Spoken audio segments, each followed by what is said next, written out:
important for us to understand. And then we will look at what type of assets are zakatable, and we'll then work through a few examples, inshallah. So what does the word zakat mean? Zakat linguistically means to purify, to cleanse, to clean. That's what it means linguistically. From a Sharia perspective, it means it's an obligatory financial worship. So there's certain types of worship which are bodily. So for example, we pray salah. This is a bodily act of worship. When we recite the Quran, it's a bodily act of worship. Other types of worship are a mixture of both financial and also physical, like performing Hajj. So in performing Hajj, there is both a financial aspect to the worship and also a bodily aspect to the worship. Zakat is on the other side of the spectrum. Like Salah is on one side of the spectrum, only body. Hajj is in the middle. Zakat is just financial, okay, where it's an act of worship. What are its objectives? Its objectives are a spiritual purification, because we have a natural tendency or desire for wealth and for money. And secondly, it's also to circulate wealth amongst the community and to alleviate poverty.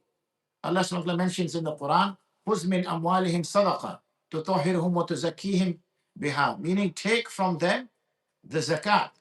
Okay, take from them zakat. For what reason? تُطَهِّرُهُمْ وَتُزَكِّيهِمْ بِهَا, so that you may purify and cleanse them as a result of it. وَصَلِّ عَلَيْهِمْ, and make dua for them.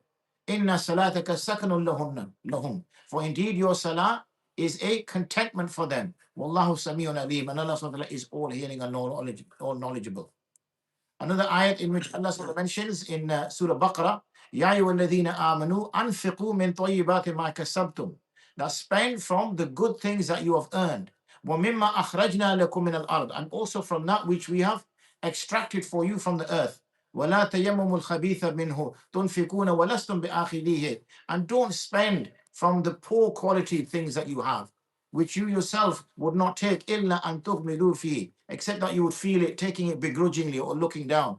وَاعْلَمُوا أَنَّ اللَّهَ غَنِيٌّ حَمِيدٌ. No, Allah subhanahu wa ta'ala is independent from this and is all praiseworthy. Sometimes when we're gathering, clothes at the end, and the clothes are torn and tattered, and we put them in a charity bag and we give it in charity.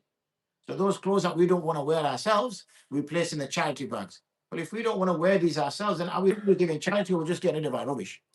So rather, we should just get rid of our rubbish. If you're going to give something, at least something should be worn. I appreciate it's second-hand, but this is something that a person can wear and would feel comfortable to wear. So whenever you're giving something in the path, it's not something that you have no use for and you want to discard. Give something which you still value, you still want to keep, so at least you can expect some ajr in return.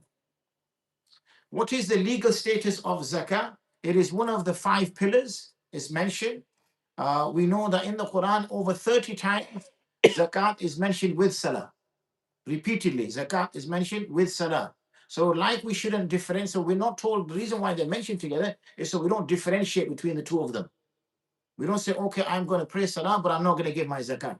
Or we give value for the salah, but we don't give the value for the zakat. We know, for example, certain tribes, when the Prophet ﷺ passed away, they refused to give zakat. They said, we pray to Allah, Allah is here, we'll carry on praying to Allah. We used to give zakat to the Prophet ﷺ, he's no longer here, so we're going to refuse to give it. As a result, Sayyidina Abu Bakr waged war against them for saying that this is part of your deen. And by denying it, it puts a person into kufr. There is an ayat which mentions which groups of people should receive zakah. إنما الصدقات للفقراء والمساكين والعاملين عليها والمؤلفة قلوبهم وفي الرقاب والغارمين وفي سبيل الله وابن السبيل. So these are the 8 categories of zakah. We'll explain these categories shortly, inshallah. As I mentioned, the verses like وَأَقِيمُوا الصَّلَاةَ وَآتُوا الزَّكَاةَ وَارْكَعُوا مَعَ الرَّاكِعِينَ, establish salah and give zakah. And then the hadith we have, Bunya al-Islam ala khams. Islam is established on 5 things. What are the 5 things? Shahadati an la ilaha illallah wa anna Muhammad Rasulullah wa iqam as-salah wa ita'iz zakah. So we can't differentiate these things at all. Otherwise we are sinful. And if we deny them, we come out of the fold of Islam. So who must give zakah? Who is responsible? And remember, zakah is not a donation. You are not donating zakah. The zakah is something which is fard. You have to give zakah. You're not doing anybody a favor. First of all, obviously, the person has to be a Muslim. Secondly, he should have ownership of this wealth. Thirdly, the wealth should reach nisab. So nisab is a value that the Prophet ﷺ set. So do we know what the nisab is of silver at the moment? 2.5. 2,500 or 2,500? It's a lot more than that now. Silver and gold has been going through the roof. So if there's any investors over here, they'll know that silver is going up and gold is going up. Silver is around £1,000. Okay. Okay, and gold is around 25 pounds. 10,000 pounds. 25 is 2.5%. Correct. No, I'm talking about the nisab itself. Like how much wealth must you have in order to trigger zakat?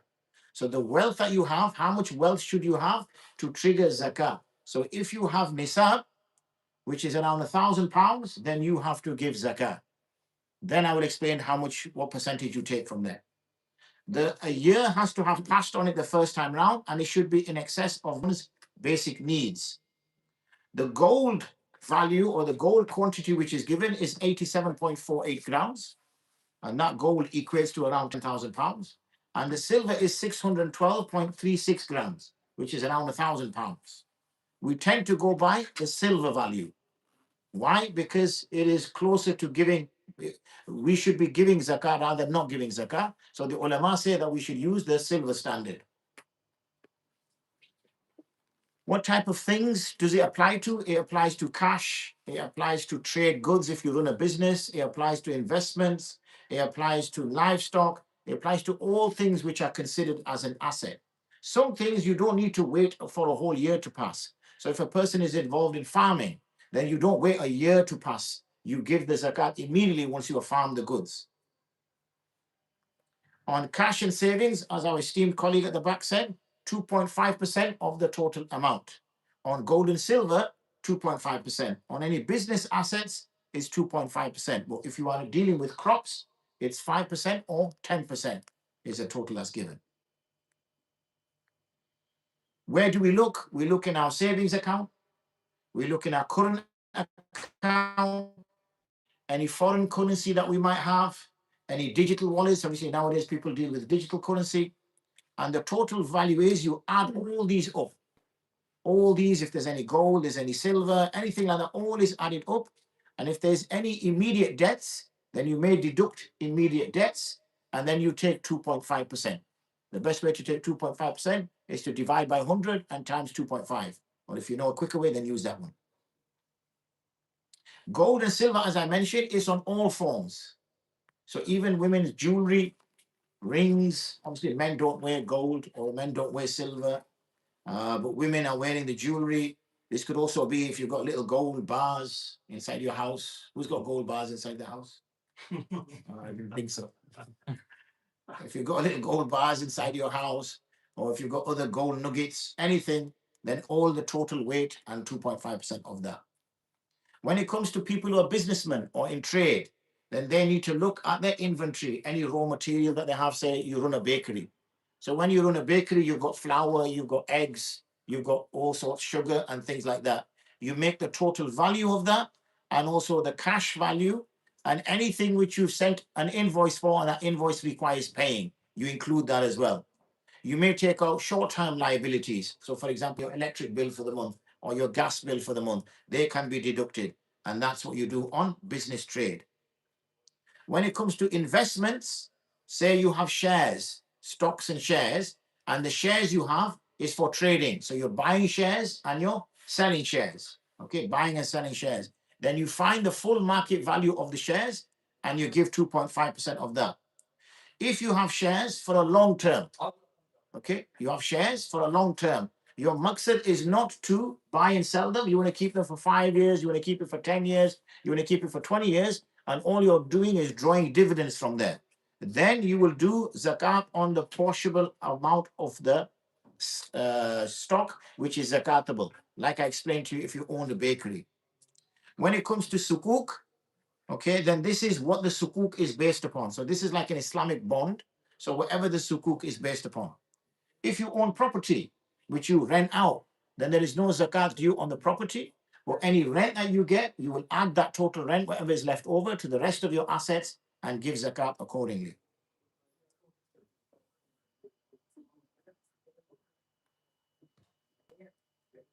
We've talked about what kind of debts can be deducted. So if there's immediate obligations which are due within that year, then you may deduct those which are due in that year. So if, say, for example, if a person has, say, even a mortgage, then they may deduct only the capital payments. They cannot deduct the interest payments. But if they've got any other debts, let's just say I owe a brother £5,000, and that brother says to me, I want you to pay in 3 months' time. Now that is within a year. So I may deduct that £5,000 from my total assets. So let's just say, let's just see if you're going to get all these numbers in your head. So I've got £12,000. I've got £4,000 gold. So how much have I got in total so far? 16,000. I've got business stock of 6,000. 22,000. And I've got debts of 2,000 that I pay within the year. So how much is it total? 20,000. Good. You're a mathematician here. So 20,000. So let's see. Let's really test his maths. What's 2.5% of 20,000? 2,050. 500. It is 500. You took a lucky guess. Yeah. Yeah, 500. Yeah, Yeah. it's 500. So 500 is the total. So from £20,000, the zakat will be 500. Okay. What do people commonly make mistakes? What kind of errors do people make mistakes? They don't include receivables, meaning they've charged an invoice, and because they haven't got the payment, they don't add that. Once you charge the invoice, you include that payment. Okay, sometimes they don't take into consideration the inventory that they have. For the times it can be. The battery's gone. No, it's gone. I thought we need it. Yeah. I got. Sometimes what can happen is that we ignore any gold, some gold jewelry. The wife has got rings and she's forgot to include them. We sometimes include the Gregorian calendar instead of the lunar calendar. So zakat is based on the lunar calendar, not the Gregorian calendar, which is the kind of January, February, March, April calendar. The reason being is, what's the reason? Why do we go by the lunar calendar and not the Gregorian calendar? Well, that's absolutely right. We do follow it. But what's the difference between the two? 10 days. Yeah, one is about 10, 11. Yeah, go on, you can answer. Yeah, there's about 10, 11 days difference. Yeah. That's why Ramadan keeps getting earlier. Yeah. Okay. You'll notice that it was in May, then it goes in April, then it'll come in March, then it'll come in February, then it'll come in January, and each year goes around. And if a person gave their zakat according to the solar calendar, then they would be giving their zakat too late. So we give it according to the Islamic calendar. So how do we determine this nisab date? So when a person reaches baligh, becomes baligh, okay, 13 years old, 14 years old, becomes baligh. So we should check with our children or grandchildren. Once this person becomes baligh, what we determine is what money does this person have. Okay, so it might be that grandparents are giving him money, parents are giving him money. So when he reaches the age of, say, 14 and a half or 13 and he's become baligh now. So we say to him, young man, young lady, check how much money you have. We should be teaching them from a young age. Like we teach our children to pray salah from 7 years old, we should be teaching them also about zakat as well. And we should also be teaching them about hajj. And we should also teaching them about siyam. It's not just that salah is fard. All these things are fard. So what we do then is we say, okay, let's check your bank account. We might have a trust fund in their name. We might have a bank account in their name. We may, if it's a girl, giving her some gold as a hadiyah on her birth, or she finished the khatam of the Quran or something. So she might have assets. If that is above the nisab, and the nisab is around £1,000, obviously it changes depending on the price of silver. So let's just say it's around £1,000. Then we say, okay, you have more than the nisab. Let's make a note of this date that you became baligh. So let's just say it's the 3rd of Dhul Qa'dah, or the 7th of Dhul Hijjah, or the 15th of Ramadan, or the 12th of Sha'ban, or the 15th of Shawwal. Whatever the date is, you make a note of it. You now wait a whole year. So if that was done in 1446, you now wait till 1447. Okay. And on the same day, you now check again all the accounts. And if there is still above nisab, then they will give zakat. So whatever the amount is, let's just say it's £1,000 times 2.5%. What's 2.5% of £1,000? 250. 25 pounds. 25 pounds. 25. Yeah. This brother needs to give more zakat. Yeah? 25 pounds. Okay. The easy way to remember is in every 100 is £2.50. 250, yeah. In every 100 is £2.50. So if 100 times 10 is 1,000, then £2.50 times 10 is 25. 25. And just keep that in your mind, inshallah. But another way to remember is in every £1,000 is £25. In every £1,000 is £25. All right. So if she now has, your daughter now has £1,000 in her bank account, she will give £25 as zakat. Then every year on that same day, she will calculate it and give zakat. And that's what will carry on. It might be, let's just say, 15th of Shawwal is her nisab date. And Eid is on the, when is Eid? First of Shawwal. Okay. So everybody's given hadiyah to her. Her parents have given hadiyah to her uncle, her aunties, her mom, her dad. And instead of £1,000, now she has £5,000. But she's only had the £5,000 for 2 weeks because she got it on the 1st of Shawwal. She will still add that to all her wealth and give her zakat on the total. Because once the nisab is triggered, then annually she will give on that date. The ayat that we mentioned, إِنَّمَا الصَّدَقَاتُ لِلْفُقَرَاءِ وَالْمَسَاكِينِ وَالْآمِلِينَ عَلَيْهَا, and all the list that we gave. Fuqara means the poor, faqir. Miskin means the needy. There's ikhtilaf amongst the fuqaha who is poorer. The fuqara are poorer or the masakin. But for now, for us, they're poor. Amilina alayha are those that the government employs to distribute zakah. Okay, وَالْمُؤَلِّفَةِ قُلُوبُهُمْ, they are those new Muslims who come into Islam, and as they've come into Islam, their family have abandoned them. Now, oh, you've converted to Islam, we're not going to help you anymore. Get out of our house. Right? Leave the home. So now this poor person has to start from scratch so they can receive zakah. Well, and then it mentions the slaves, those in debt, fi sabilillah, and the wayfarers. They are the 8 categories. Some people also ask, what's the difference between sadaqah and zakah? Any idea what's the differences between sadaqah and zakah? One is fard and you have to go to specific people. Yes. The other one can be anything. Correct. So he's mentioned 2 already. So one is that it's obligatory. Zakat is obligatory. You don't have a choice, whereas sadaqah is voluntary. Secondly, zakat is fixed. You can't give it to a masjid project. You can't give it to something else. Zakat has to go to those 8 categories, whereas sadaqah can be given even to a non-Muslim to help them. Okay, that's more flexible. Last, and we mentioned the restricted recipients and the rules. One is, the last one, which is a bit difficult, is that zakat is always based on assets. Sadaqah can be any amount and it can be anything, any form. That's why I'm always careful that I don't necessarily mention sadaqatul fitr. I call it zakatul fitr. So what we do is when we finish Ramadan, before the Eid Salah, we sometimes call it fitrana. We should be giving the sadaqatul fitr, but I prefer to call it zakatul fitr. Why? Because it is compulsory. It is not voluntary. Really, in these last 10 days, because if we don't know a poor person and we're going to give it to a charity or we're going to give it to somewhere, then we should try to give it in these last 10 days because it may take a while for them to receive it if we're going to send it to another country abroad. Because really, before Eid Salah, we should try to give it to the person. So whilst we're eating chicken burgers and chicken legs and kebab and biryani and everything else on Eid day, that they can also eat something as well. So just to summarize, zakat is a worship and also economic justice. It is an ibadah. Just because it is money does not mean it is not an ibadah. It is calculated on the net wealth. Calculated on the net wealth. It's 2.5% for most of the assets, and we've got a good idea now. So in every £1,000, it's £25. Okay, in every £1,000, it's £25.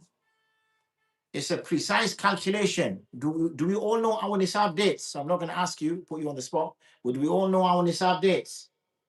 Yeah, I'll ask my driver there. What's your nisab date? 1st of Ramadan. 1st of Ramadan. Some people do tend to fix Ramadan as their nisab date. is it's not, you don't have to really, it's the time when a person reaches bulugh and has the assets. But because sometimes people forget, what they do is they use that. But as long as Ramadan comes before your nisab date, it's not a problem. But if Ramadan comes after your nisab date, then there is an issue, obviously, because you're delaying the zakat. Anybody else know the nisab date? 85, Yeah, yes. First of Rajab. grams, 85 grams gold. 30. No, it's update. Tariq. Date. Yeah, the date. When is your nisab date? Anybody else know nisab date? Yes, brother. Question based on that. Does it have to be the exact same date? Yes, it has to be the exact same date. In the past, if you haven't followed that, how would we rectify this? You try to get it to the best of your ability. So you're a relatively young man.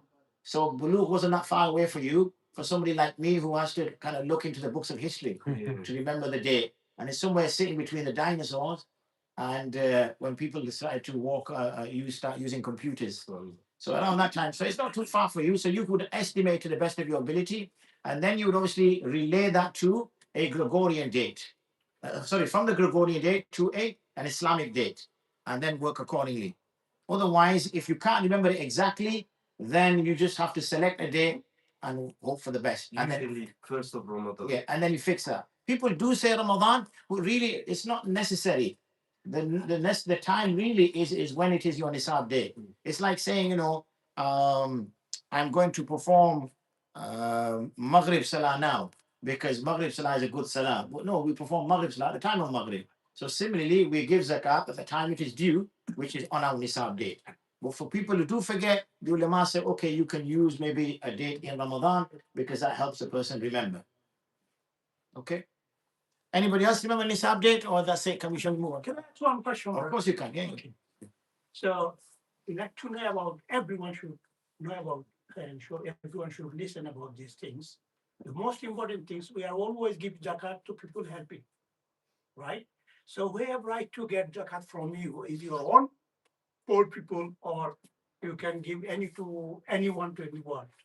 So zakat primarily should be distributed locally. Okay. Okay, locally being because obviously if you've got somebody on your street, Karim. yeah, somebody somebody is on your street, you got a neighbor, Parosi, Okay. and they're struggling, they don't have the means to look after themselves. Sometimes if there's a poor sister on her own raising a family, then really one should try to give it locally so that it can help. We should try. We should, of course. So If on the other hand you have a family member who is in an extreme situation in Bangladesh, Pakistan, Afghanistan, India, and you know that they're in a very difficult situation, then one can transport their zakat and send it across there as well.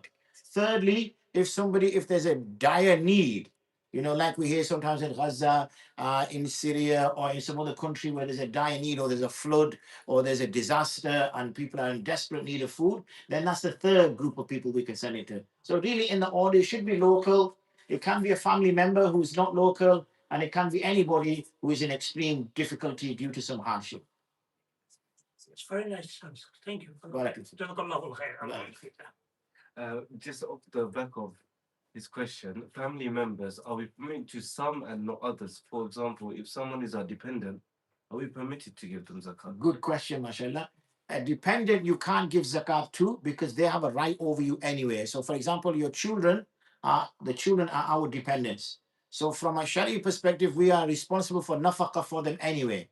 So we can't give them zakat because then we're not fulfilling our responsibility as their father for the nafaqah. So you can't give to ascendants, mother, father, grandfather, grandmother, out to descendants, son, daughter, granddaughter, grandson. But you can't give to brother, nephew, auntie, those who aren't direct ascendants or descendants. Good question, though. But Hadiya for Hadiya you can give to anyone. Okay. Even if you give Hadiya to Mufti Sahib who comes from Bradford. Especially when Mufti Sahib come from Bradford, you give him. Most important thing, so we should know about. Yes, thank you. Anything else? Yeah, so you mentioned that zakat is applicable on the net amount. So, for example, if my nisab date is, let's say today, Yeah. and I have received £5,000 income from somewhere, so Yeah. I have to pay zakat on that one as well. That's correct. My understanding was that zakat is applicable on your surplus, like anything you have for almost 1 year, and that is a surplus to your necessity. So, for example, you mentioned the women, they have to pay zakat on their jewelry as well. That's right. But what I have heard so far, like if you are wearing that jewelry on a regular basis, that's not applicable for zakat. There is a view within the Maliki, Shafi, and Hanbali madhab that when a woman wears gold, okay, as a regular, as like she wears her clothes, Yeah. then there's no zakat due on it. Yeah. According to the Hanafi legal school, there is zakat due on it. So whatever you own on that If it's specific day, gold, whatever you own on that day, of course you can take your immediate expenditures in the sense that those expenditures which are going to come. So, for example, if you have the electricity bill that's due, or you've got a gas bill that's due, or you've got your rent which is due. So those deductions you can take because that debt is imminent on you in the next week or the week after. You can exclude that. But generally speaking, anything else you will consider and you will work out the total, even if you receive something yesterday or the day before, and give 2.5% of that. Is there any sisters here? Do you know? Oh, there's none. Okay. I'm just saying that at least they can write their questions on the paper and send it through if there's any sisters there. I don't know. Any sisters? Yeah. If there's any sisters there, please write your questions on the paper. I don't know if there's any papers. Is there anybody with papers? Yeah. Write your questions on the paper, pass them to the Ustad, and then they can pass it on. Sorry, last question. Yes, so you mentioned previously, for example, an imminent debt, something you're gonna pay off. Sorry, something you're gonna pay that year.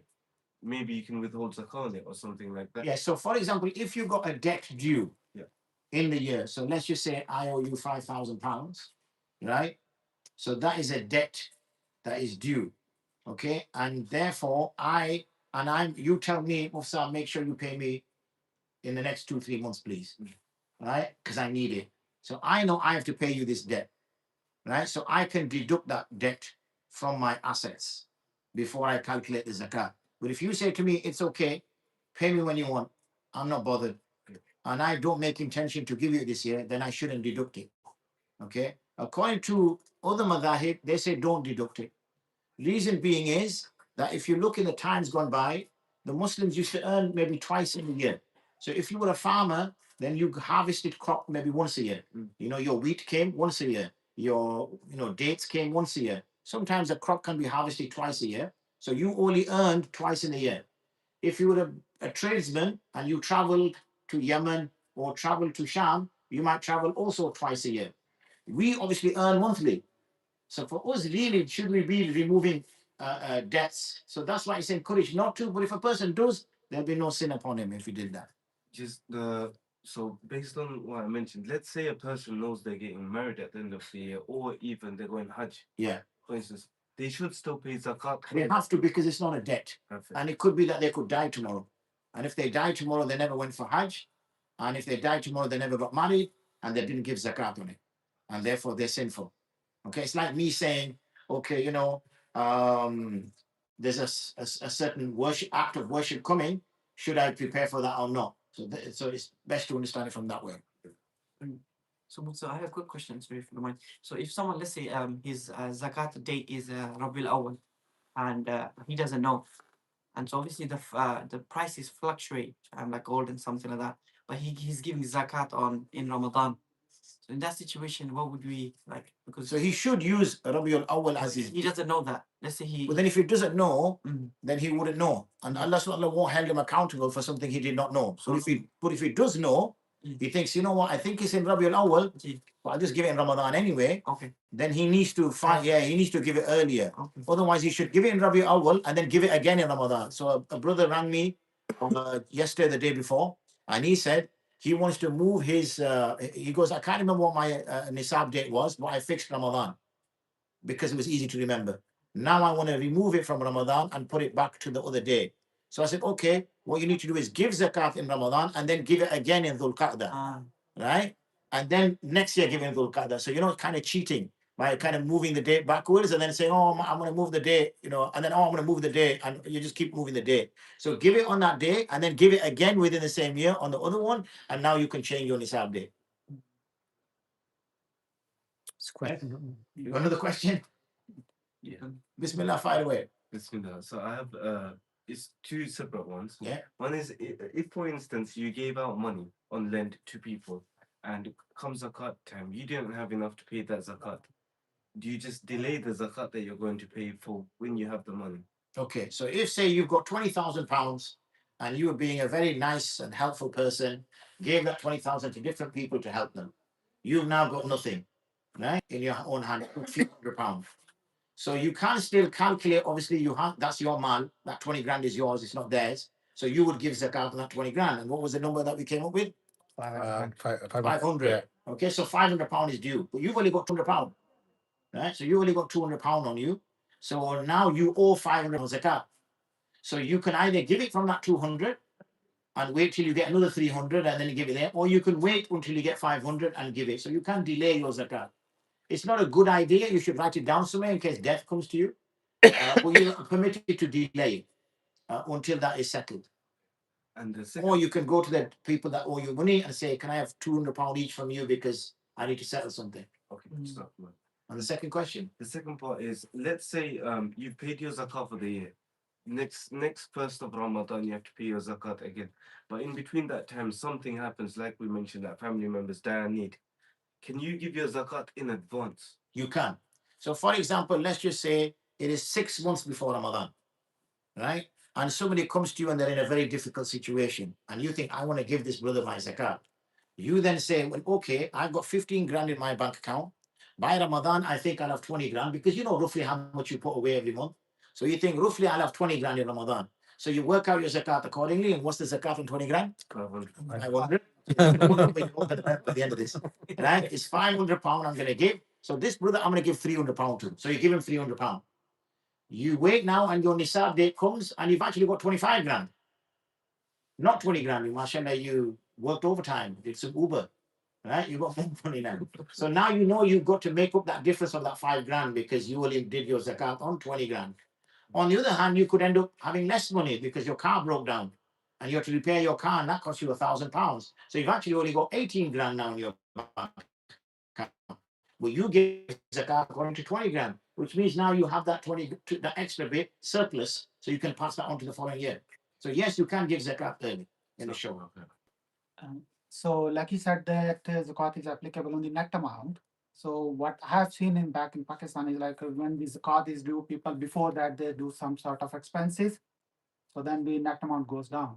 So, what is your say on this one? As in they do that intentionally, knowing that Yeah, the zakat day is coming, so they want to quickly let's spend this money. Like like I have let's say, 1 million rupees in my bank account, Yeah, and before that zakat is applicable because mostly it's done in Ramadan. yeah, I So quickly spend it. they just take out the money and they Yeah. spend it, and then they say we don't have enough money. Okay, so if they go below nisab, then technically speaking, there is no zakat due.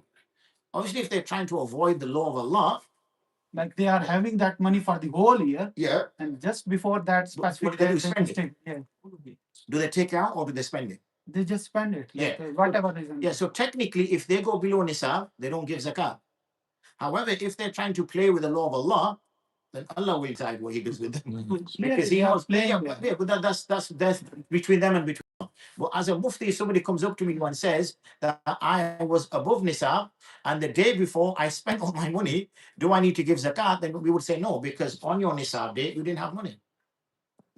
And it's your choice how you spend your money. Obviously, there's a separate question of israf, that were you, spending it in extravagantly and, called all your friends over and held a big party or something, or you did it to avoid zakat. And this is a sin, obviously, that's a separate sin. But on the issue of zakat itself, if you're below nisab, then there is no zakat due. It's a question on Anything from the sisters or? it's a question With on one sister and she's in the kitchen. Okay, that's